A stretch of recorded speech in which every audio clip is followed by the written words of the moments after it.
Bonjour mes chers enfants, j'espère que tout va bien chez vous.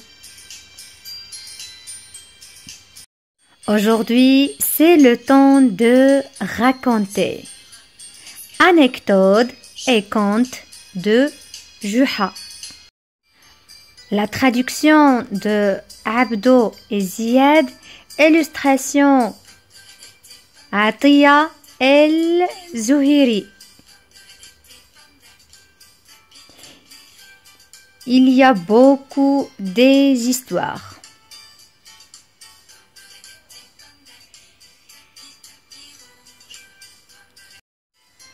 Je commence par l'intelligence de Juha.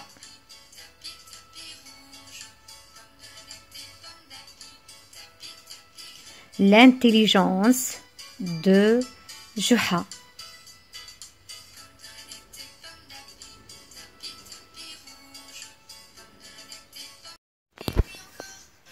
Donc, je commence. Anecdote et conte de Juha. L'intelligence de Juha. Traduction et Ziad. Illustration Atiya El-Zuhiri.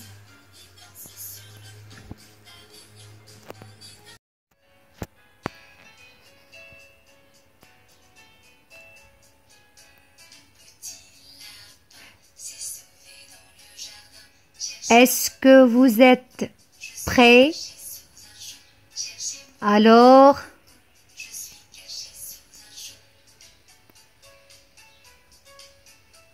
écoutez.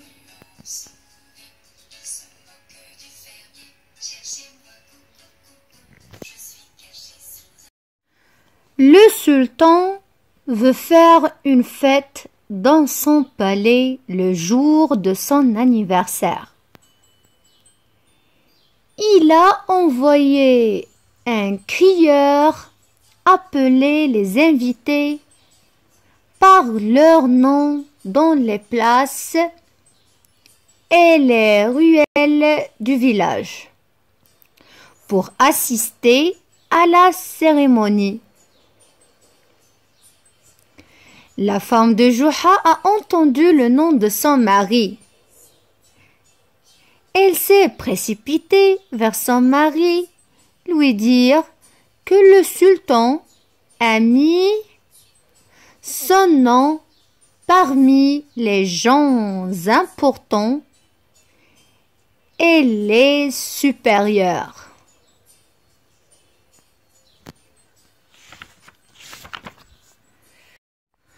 Juha a demandé à sa femme de se dépêcher de bien laver ses vêtements pour qu'il puisse assister à la fête avec des vêtements propres et convenables à l'occasion.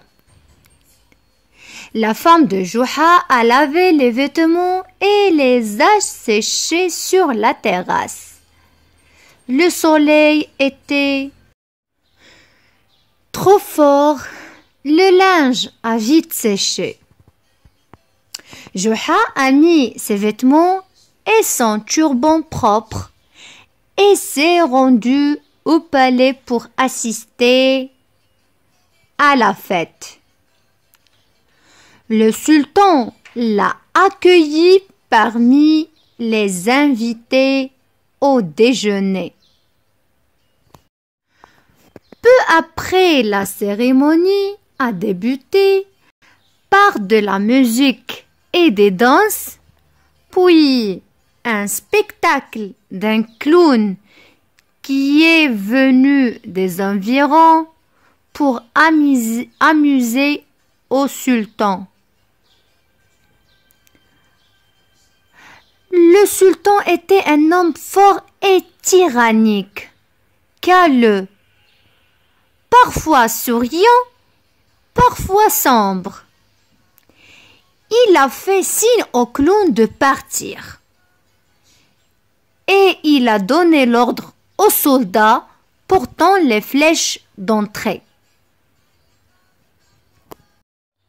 Puis, il a dit à ses invités avec un plaisir. Maintenant, vous verrez mes soldats puissants. Ils tirent leurs objectifs par des flèches sans erreur.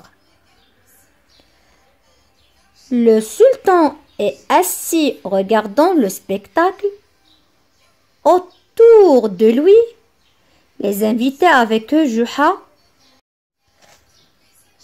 Le premier soldat a jeté ses flèches, mais il n'a pas touché la cible, ainsi que le deuxième et le troisième. Juha s'est mis à rire et se moquer d'eux. Où est ta jeunesse, Juha, pour que tu leur montres comment tu étais le maître des lanceurs de ton époque, celui qui battait tous les hommes? Le sultan s'est retourné vers Juha et dit en colère: le vrai lanceur n'oublie jamais le tir. Mets-toi debout et prouve-nous tes compétences. Apprends aux soldats si ce que tu dis est vrai. Juha a essayé de présenter ses excuses à cause de son âge. Mais le sultan a refusé ses excuses et lui dit: tu dois choisir maintenant entre deux choses, soit de tenir l'arc et viser la flèche, soit toi-même tu seras la cible. Juha s'est anéanti à la volonté de Dieu. Il a tenu l'arc et il a tiré la flèche, mais il n'a pas touché le but.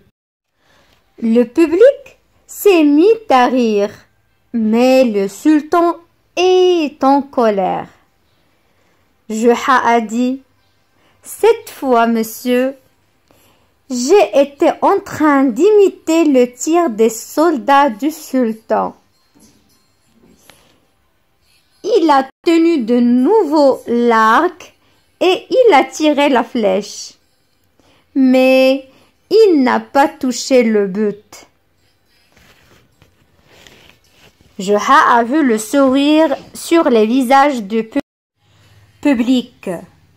Il dit: cette fois, j'étais en train de vous faire le tir de notre paresseux gouverneur. Ensuite, il a pris l'arc pour la troisième fois, a tiré sa flèche. Cette fois, il a touché le but. Avec fierté, Juha a déclaré: alors c'est comme ça que votre oncle Juha tire. Le sultan a ordonné de donner à Juha une récompense. Au revoir mes enfants, on se verra avec une autre histoire à écouter. Au revoir.